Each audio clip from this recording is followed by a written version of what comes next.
नंखाय बाखाय political purpose लानानै जोंनि जि जनाय विधान सभानि मानगोनां MLA भुबन पेगुनि नेतृत्व बिथांनि थिननायाव बिथांनि थुनज्लायनायाव बिक्रम रामसियारि बिथांखौ दिनै गाज्रियैनो गेजेर जनाय ओनसोलनि बगरी सापरियाव बिथांनि भुबन पेगुनि गुन्दा बाहिनिया गोबां गाज्रि रोखोमै बुनानै जखम खालाम। गिबियावनो लोगोफोर नोंथांमोनखौ आंनि आरो गोदान मोनसे भिडिअ बयखौबो फिन खेबसे बरायहरनाय थाबाय आरोना लोगोफोर। थ' लोगोफोर बे समावहाय आं दायो नोंथांमोननि सेरावहाय बांद्राय गोबाव सम खालामबाय थालासै नङाब्ला पेक बुखिनानै सिदानि डिसक्लेमारखौ लागै दिनै नोंथांमोनाल' भिडिअखौ जोबजासिम नायलांबाय था आरोना लोगोफोर, अब्लानो बुजि मोनगोन आरोना लोगोफोर। थ' बिदिब्ला नोंथांमोन नायलांदो।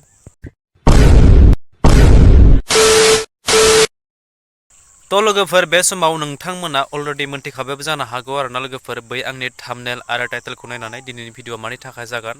तो लोगोफोर जायखियानो जादोला बे समावहाय ओरैबायदि मोनसे दुंखाव थासारि सोमजिगासिनो दङ दायो ससियेल मिडियायावहाय, नङाब्ला लोगोफोर सासे MLA आनो मानसिखौ बुनानै ओरैबायदि मोनसे माबा खालामदों आरोना। बे मोनसे भिडिअखौ नुखाबायबो जानो हागौ सोरनिबा इउटुब चेनेलफोरावहाय नङाबा निउस रादाबफोरावहाय, नङाब्ला लोगोफोर थ' जियानो जा लोगोफोर नोंथांमोना भिडिअखौ स्किप खालामनाङा। स्किप खालामनानै जुदि नायोब्ला बे मोनसे भिडिअखौहाय नोंथांमोना बुजि मोननाय नङा मानि थाखाय आरो मा जाहोननि थाखाय दिनै MLA आनो बेफोरबायदि गावसोरनि खामानि मावनाय सुबुंफोरखौहाय दिनैनि दिनाव बेफोरबायदि बुखो बा मानि खारन मा जाथायनि थाखाय बिथांमोनखौ दिनै थालिरजोंनो बुफ्रुलायनानै बुनाय बेफोरबायदि हालोदाव जाखो दिनै बियो ससियेल मिडियायावहाय गोबां ओरैबायदि भाइरेल जाबाय आरोना लोगोफोर। थ' जियानो जा नोंथांमोना भिडिअखौ जोबजासिम नायलांबाय था, अब्लासो बुजि मोनगोन आरोना लोगोफोर।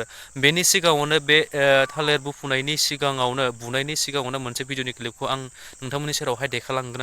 नोंथांमोना गुवारै नायलांबाय थाबा बिनि जाहोनखौ बिथांमोना मा लानानै मानि खारनाव दिनैनि दिनावहाय बेफोरबायदि बुलाय सुलाय जाखो आरोना लोगोफोर। थ' जियानो जा नोंथांमोना नायलांदो आरोना।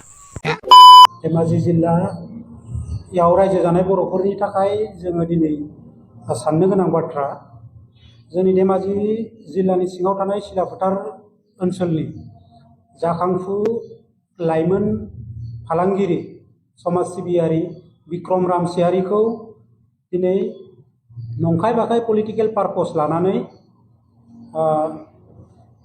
जोंनि जि जनाय विधान सभानि मानगोनां MLA भुबन पेगुनि नेतृत्व बिथांनि थिननायाव बिथांनि थुनज्लायनायाव बिक्रम रामसियारि बिथांखौ दिनै गाज्रियैनो गेजेर जनाय ओनसोलनि बगरी सापरियाव बिथांनि भुबन पेगुनि गुन्दा बाहिनिया गोबां गाज्रि रोखोमै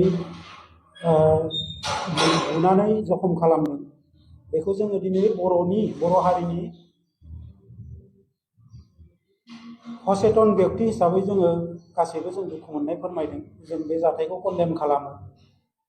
दा गुबै बाथ्राया बे, जोङो बर' हारिखौ जों बेखौनो बुंनो नागिरो, जोंनि जुनाय विधान सभा समस्ति बा धेमाजि जिल्लानि सिङाव थानाय गासै बर'फोरा, बर' रायजो राजाफ्रा दिनै साननो गोनां। दिनै बिथां जोंनि बिक्रम रामसियारिया सासे जाखांफु लाइमोन फालांगिरि, बिदा जोंनि इयुथ्सफोरनि आइडल होनांगोन दिनै बिथांखौ। खारन बिथाङा दिनै खम बैसोआवनो जिखिनि बिजनेस पार्पसाव दावगादों जोंनि लाइमोनफोरनि थाखाय बियो मोनसे थुलुंगानायनि मोनसे बिदिन्थि हिसाबै जोङो प्राउड फिल खालामो बिथांखौ लानानै। नाथाय दिनै बिथांखौ गुबुन हारिनि मानसिफ्रा दिनै नंखाय बाखाय राजनिति मोनसे पलिटिक्स मोनसे फाव फान्दायनानै बिथांखौ बुबाय, गाज्रि जखम खालामबाय, हस्पिटालाइज खालामबाय। बिनि थाखाय जोङो दुखु मोनदों। दा जोङो बर' हारिखौ, जोंनि समाजखौ जों बेखौनो खावलायनो नागिरो जे दिनै BJP बा गणशक्ति बा दिनै जोंनि बिनि सिटिं MLA मानगोनां भुबन पेगु बिथांनि नेतृत्वआव बेफोर जाथाया बोरै जानो मोनबाय थाखो। दिनै गुबुन हारिया बिथांमोना जोंनि बर' हारिनि मानसिफोरखौ सासेनि उनाव सासे एटाक खालामबाय दङ। बेफोरखौ दिनै जोंनि बर' समाजा साननांगौनि बाथ्रा फैबाय। अबल जादोंब्लानो बर' जाथिया जौगानाय बे जाया। जोंनि समस्याफोरखौ बिथाङा कुनु दिनै बुङाखै। बिनि थाखाय जोङो दिनै राजनैतिकभाबै जोङो बिकल्प नागिरनो गोनां जादों।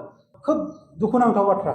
बेनिखायनो जोंनि बर'नि गासै दैदेनगिरिफोर, गासै इन्टेलेक्सुवेलफोर, गासै आफादनि दैदेनगिरिफ्रा बेखौ साननो गोनां जाबाय।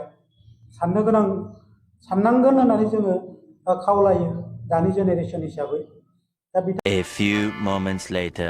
थ' लोगोफोर नोंथांमोना जोबजासिम जुदि नायदोंब्ला थारैनो मोनथिखाबाय बिथांमोनाहाय दिनै माखौ लानानै मा खारननि थाखाय लानानै बेफोरबायदि जाथाया जालांखो बेखौनो बिथांमोना गुवारै बिजिरनानै होबाय बा बुंफोरथिनानै होबाय आरोना लोगोफोर। थ' बेनि गेजेराव नैबे मोनसे भिडिअखौहाय नोंथांमोना जोबजासिम नायलां आरोना लोगोफोर। थ' सासे MLA आनो गावनि फिथा हास'नाय समावहाय मानि खारननि थाखाय गावसोरनि खामानि मावग्रा लोगोफोरखौहाय माने सासे MLA आ गावसोरनि जिहेतु मेम्बार्सफोरखौहाय मानि थाखाय थालिर बुफुलायनानै दिनैनि दिनाव बुनो गोनां जाखो आरोना लोगोफोर। थ' जियानो जा नायलांदो नोंथांमोना बे MLA आ थालिर बुफुनानै बुनायखौ आरोना लोगोफोर।